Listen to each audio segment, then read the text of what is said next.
Ija mata ibnu Adama in qata'u amalahu. Bila telah meninggal anak cucu Adam, maka terputuslah amalnya, illa min salasin, kecuali 3 perkara, yaitu sadaqatin jariyatin, au ilmiun tafa'u bihi, awaladin solihin yad'ulahu. Yaitu yang pertama adalah sedekah jariyah, kemudian ilmu yang berguna atau bermanfaat, dan yang ketiga adalah anak yang soleh. Nah, ini kalimat ini sering sekali kita dengar, tapi apakah kita mengerti makna di balik kalimat ini?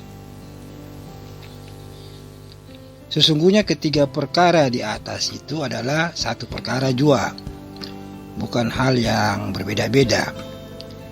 Karena hal ini dia mengisyaratkan kita agar menguasai yang namanya ilmu nisa'i. Maksudnya dari 3 perkara ini adalah satu, bahwa amal jariyah itu dia berasal dari kata amal yang berarti perbuatan. Nah, sedangkan jariyah itu mempunyai arti berjalan. Jadi amal jariyah mempunyai arti perbuatan yang berjalan. Nah, perbuatan yang berjalan dari seorang bapak itu adalah anaknya. Yang kedua, ilmu yang bermanfaat. Nah, ilmu yang bermanfaat ini adalah ilmu yang telah diberikan kepada seorang anak untuk dapat menghidupkan bapaknya kembali. Yang ketiga, anak yang soleh. Nah, anak yang soleh adalah anak yang bisa menghubungkan. Soleh itu hubungan lahir dan batin, dunia wal akhirah, yaitu anak yang bisa memanggil bapaknya hadir ke dunia untuk menjadi manusia. Nah, mengapa harus menjadi manusia? Karena kita sudah ketahui bersama bahwa di dalam kitab-kitab suci yang ada di muka bumi ini semua mengatakan dan mengisyaratkan bahwa Tuhan ada dalam diri manusia. Tuhan bersemayam dalam diri manusia. Nah, di dalam Al-Quran kita bisa melihat di surat Al-Kahf misalnya ayat 16. Allah berfirman, wa nahnu aqrabahu ilaihi min habbil warid. Ya, dan kami lebih dekat kepadanya daripada urat lehernya.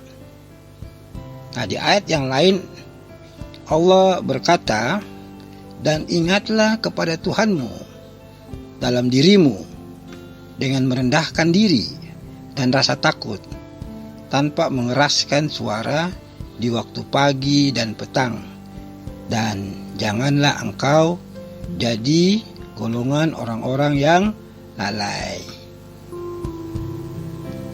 Ya. Nah, kalau di kitab-kitab suci yang lain itu dikatakan manusia adalah rumah Tuhan yang sejati. Ada lagi yang mengatakan manusia adalah rumah Tuhan yang sempurna. Nah, oleh karenanya dari uraian-uraian ini semua jelas mengatakan bahwa Tuhan ada dalam diri manusia.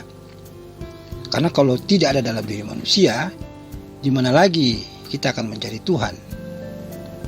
Bahwa sesungguhnya kita tidak akan bisa menemukan Tuhan di alam ini. Tuhan hanya bisa kita temui dalam diri kita. Biarkan orang yang tidak mengetahui mencari Tuhan di mana-mana. Sampai kapanpun mereka tidak akan menemukan Tuhan.